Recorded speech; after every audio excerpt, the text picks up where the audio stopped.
For every speculator, from the novice staring at his first chart to the seasoned professional managing a great fortune, there is one question that precedes all others, a question upon which the fate of all capital rests.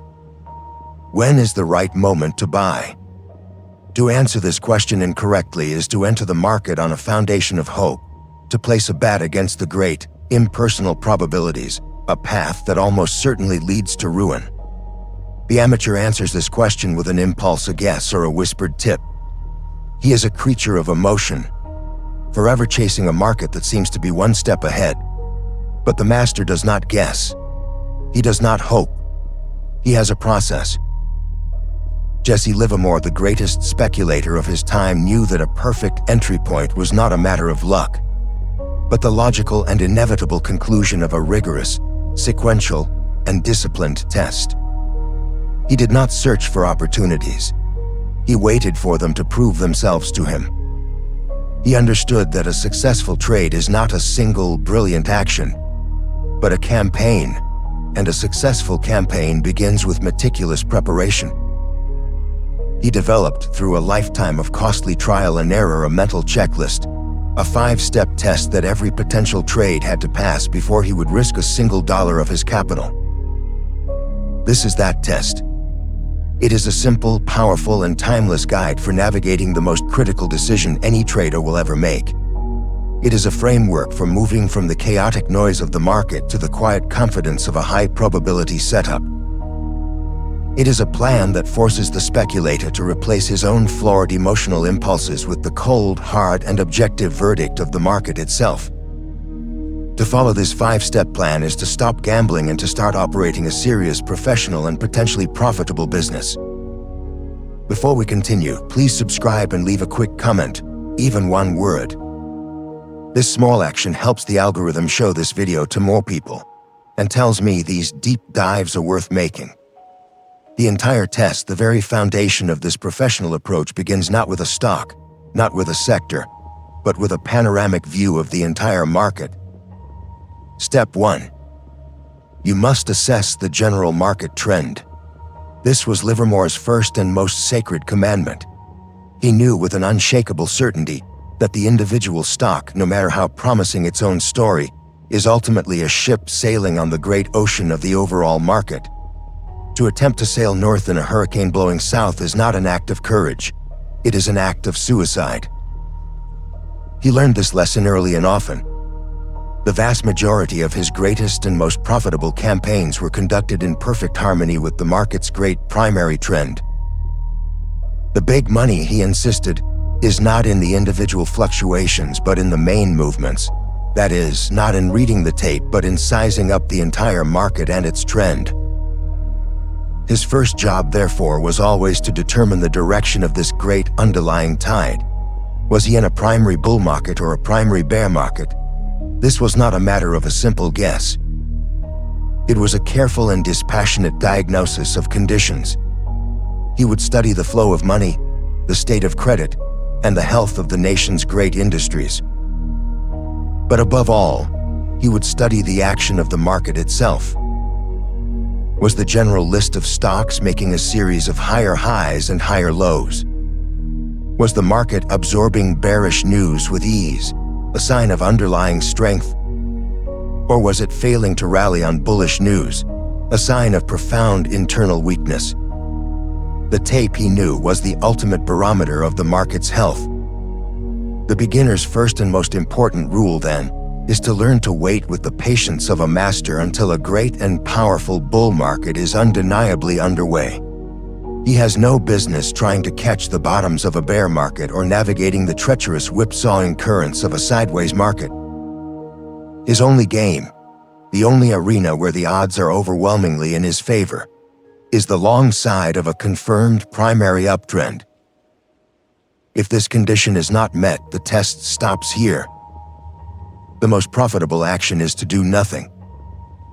With the great strategic direction established, he would then turn to the second, equally critical question.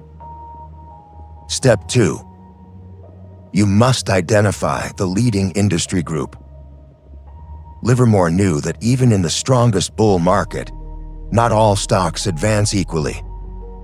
The great, upward force of the trend is never evenly distributed. It is always concentrated with a ferocious intensity in a select few industry groups. These are the leaders, the generals of the market army, the sectors that are the very engine of the entire advance. He wrote with the clarity of a man stating an undeniable law. As they go, so goes the whole market. His strategy was to focus his capital and his analytical firepower exclusively on these leading groups. To spread oneself thin across the entire market, to have an interest in a dozen different sectors, was to invite confusion and to guarantee a mediocre result. It is much easier to watch a few than many, he insisted. The path to extraordinary profits was through concentration, not diversification. Livermore was a master at observing the result of market forces, the clear established trend on the tape. But to understand the engine driving that trend, we can turn to one of his great contemporaries, a man who dedicated his life to mapping the market's internal mechanics, Richard Wyckoff. While Livermore was the supreme practitioner, the intuitive genius of the tape, Wyckoff was the master analyst who codified the science of accumulation and distribution, the great campaigns by smart money that create the very bull and bear markets that Livermore traded. Livermore saw the wave, Wyckoff explained the currents beneath. If you want to understand not only how Livermore traded, but why the market behaves the way it does from the inside out, subscribe to our new channel, Richard Wyckoff Trading Methods. There we dissect the logic of supply and demand in detail. The link is in the description below. The leading group, like the primary trend, is not a matter of opinion. It is a fact, revealed by the action of the tape. The leading group is the one that emerges from a market correction first and with the most explosive force. It is the one whose component stocks are the first to make new highs. It is the one that shows the greatest percentage gains and the most sustained aggressive buying. Its leadership is a visible, tangible thing to the trained observer. The beginner's task is to learn to see this. He must train his eye to look for this concentrated strength, to ignore the siren's call of the weaker, lagging groups that seem cheaper or due for a move. A stock in a weak group, even in a great bull market, is a ship trying to sail with a broken mast. A stock in the leading group, however, is a modern vessel with the full force of the wind and the tide at its back. This second step of the test, then, is a process of radical focus, of eliminating the 90% of the market that is mediocre to concentrate on the 10% that is truly dynamic. Having completed the first two strategic steps of the test, the speculator has achieved a level of clarity that eludes the vast majority of market participants. He has confirmed that the great primary tide of a bull market is at his back, and he has identified the single strongest fleet, the leading industry group, that is sailing most powerfully upon that tide. He is no longer lost in the vast, confusing ocean of the general list. His focus is now concentrated, his purpose clear. But the test is not yet complete. The next steps are the most refined. The tactical maneuvers that narrow the focus from the leading fleet down to the single flagship and then to the precise psychological moment to board her. This brings us to the third and most crucial step in the selection process. Step 3. You must select the leader within the group. This is the final and most powerful filter, the step that separates the good from the truly great. Even within the strongest and most dynamic industry group, not all stocks are created equal. There will always be one or two undisputed generals, the true leaders that move first, advance fastest, and demonstrate the most profound and resilient strength. The other stocks are mere soldiers in the ranks, following the commands of their leaders. The professional speculator is interested only in the generals. The amateur, in his perpetual and misguided quest for a bargain, almost always makes a fatal error at this juncture. He sees the leading stock, which has already had a substantial advance, and he deems it too expensive. He looks instead for the laggard in the same group, a stock that has not yet moved, and he buys it believing it is a safer and more logical purchase. He thinks to himself, this stock is in a strong group and it hasn't moved yet. It is due to catch up. This, Jesse Livermore knew, was a profound and fundamental misreading of the market's language. A laggard is not a bargain, it is a weakling. Its failure to advance in concert with its stronger brethren is not a sign of a pending opportunity. It is a profound and glaring warning signal. It is the market's own clear announcement that there is some unseen internal flaw, some hidden source of distribution, or some fundamental problem that is preventing the stock from participating in its group's prosperity. Livermore stated it as a core principle, learned through years of costly experience. Experiences had taught me to beware of buying a stock that refuses to follow the group leader. The professional does not buy weakness, hoping it will turn to strength. He buys proven, demonstrated strength, and he is willing to pay a premium for it. His task is to identify the leader. The leader is not a matter of opinion. It is a fact proven by its behavior on the tape. The leader is the stock that moves first. It is the one that makes the largest percentage gains on the highest volume. It is the one that acts right. It absorbs profit-taking with an ease that is almost contemptuous. It feels strong, vital, and alive. It is the stock that everyone is watching, the one that is making the headlines. Livermore's great campaign in the steel stocks was a perfect illustration of this principle in action. He was bullish on the entire group, but he did not buy all the steel stocks equally. He began by testing both U.S. Steel and Utah Copper. From the very first day, U.S. Steel acted like a true leader, moving with power and purpose. Utah Copper, in contrast, was sluggish and unresponsive. Heeding the tape's clear verdict, he concentrated his full financial firepower on the proven leader, U.S. Steel, while leaving the laggard alone. This single with the undisputed leader of the leading group now clearly identified, the test arrives at its fourth and most psychologically demanding step. Step 4. You must time the entry with a pivotal point. This is the great and final challenge of the analytical phase. The speculator now has the right market, the right group, and the right stock. But all of this brilliant work is for naught if his timing is flawed. To be correct in your analysis but premature in your action is to invite a slow and agonizing financial death. You will be whipsawed by meaningless fluctuations. Your capital and your nerve eroded long before the real profitable move ever begins. Livermore knew more than any other trader that timing was everything. He wrote, "Much depends upon beginning at exactly the right time." It took me years to realize the importance of this. It also cost me some hundreds of thousands of dollars. The amateur is consumed by impatience, by a frantic need to be in the market. The professional, in contrast, must cultivate the supreme and difficult art of waiting.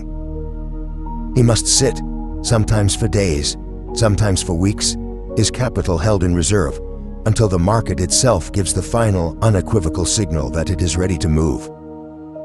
This signal for Livermore was the decisive breach of a pivotal point. This was his psychological moment, the point in time and price where the long period of quiet preparation was over, and the public marking up phase was about to begin. For the beginner following this plan, the simplest and most powerful pivotal point to watch for is the moment a leading stock makes a new high, after a period of consolidation or a natural healthy reaction. It is only at this precise juncture and not a moment sooner that the first commitment should be made. His legendary campaign in Bethlehem Steel was the ultimate testament to this discipline. For 6 long weeks he watched the stock climb, his bullish conviction growing stronger with every passing day. He saw it move from the 50s to the 80s to the 90s. Every point of advance was a siren's call to his impatience. The amateur would have jumped in a dozen times, but Livermore waited. He was not interested in the preliminary skirmishes. He was waiting for the main event, the signal that the great public advance was about to begin.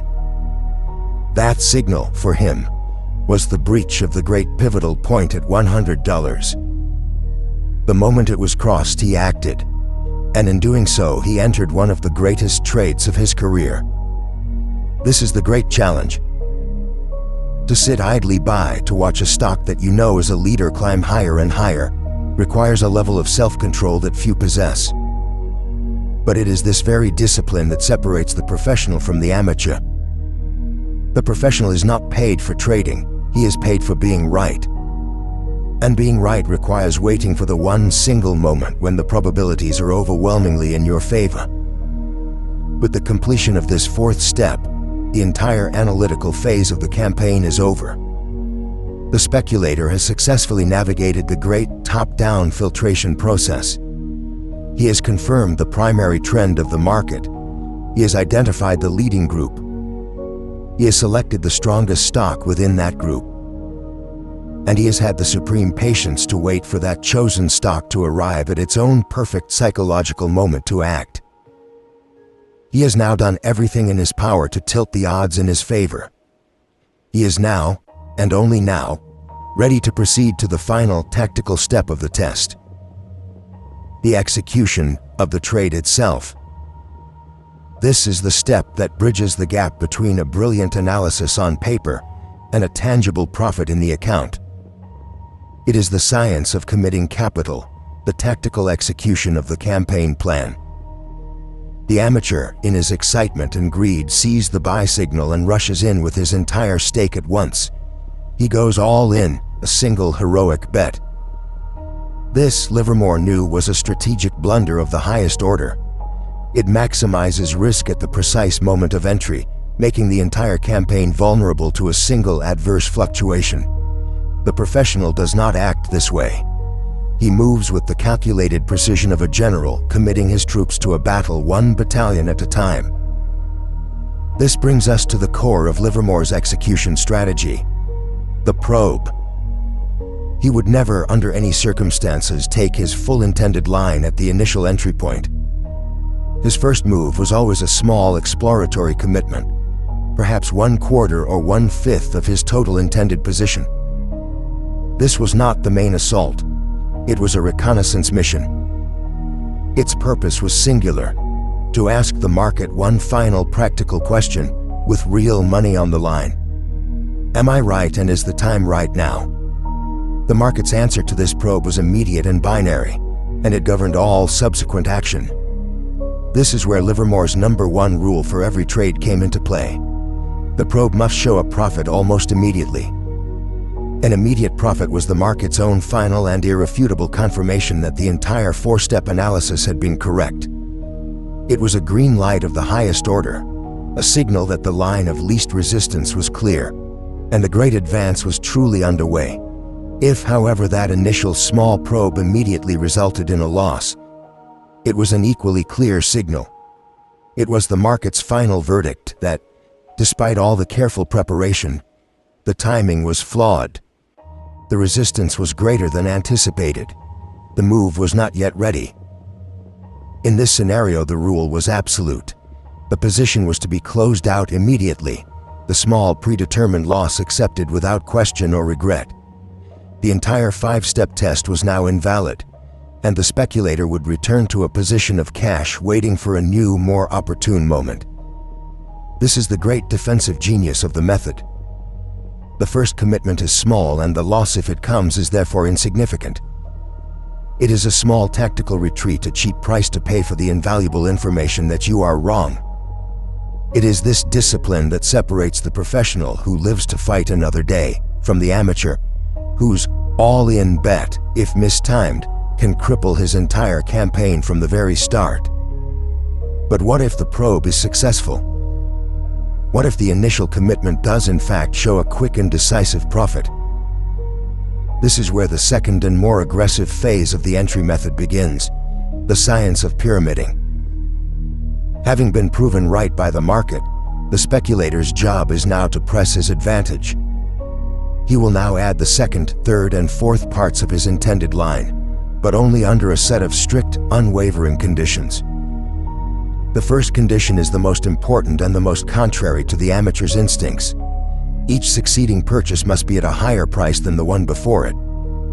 This is the art of averaging up, the polar opposite of the amateur's cardinal sin of averaging down. The professional does not reinforce failure, he reinforces success. To buy more of a stock as it advances is to add to a position that the market is actively proving to be correct. You are not buying an expensive stock. You are buying a stock that is demonstrating its own profound and undeniable strength. The logic is unassailable. The first probe was a success. The second purchase at a higher price is a bet on that success continuing. If that too is profitable, the third purchase is made with even greater confidence. The speculator is building his position on a rising scale, his commitment growing only in proportion to his proven success. His largest and final commitment is made only when the trade is already a significant winner. When his initial judgment has been validated by the market not once but multiple times. Throughout this process, his risk is being methodically managed. With each new addition to the pyramid, the stop loss is trailed upward. As in the famous system of the great gambler Pat Hearn, the stop is moved to just below the price of the most recent purchase.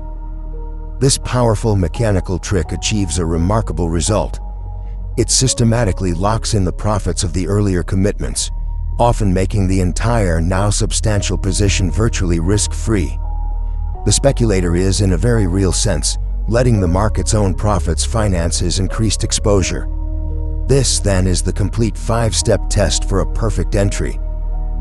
It is a journey that moves from the broadest strategic assessment down to the most precise tactical execution. Step 1. You confirm the great primary trend of the market. Step 2. You identify the leading industry group. Step 3. You select the single undisputed leading stock within that group. Step 4. You wait, with the supreme patience of a master, for that stock to reach its own precise pivotal point for action. And Step 5. You execute a gradual entry, beginning with a small probe and pyramiding your position only on the market's own confirmed and profitable validation. To follow this checklist is to transform speculation from a frantic emotional gamble into a calm, disciplined, and professional business. It leaves nothing to chance, nothing to hope, and nothing to fear. It is a systematic process for ensuring that when you finally do commit your capital in a significant way, you are doing so in the right market, with the right stock, at the right time, and in the right way. This is not a guarantee of profit on any single trade, for speculation can never be made entirely safe. But it is the closest thing a man can get to a guarantee of long-term, consistent success. It was the foundation of Livermore's greatest victories, and it remains the only true path for the speculator who is serious about his craft. To truly understand the mind of the man who forged these principles, to witness the epic market battles where this very plan was put to the ultimate test, the essential chronicle remains Edwin Lefebvre's 1923 masterpiece, Reminiscences of a Stock Operator. This is not merely a book, it is a deep psychological portrait of a master at work, a narrative that gives life and context to every one of these timeless rules.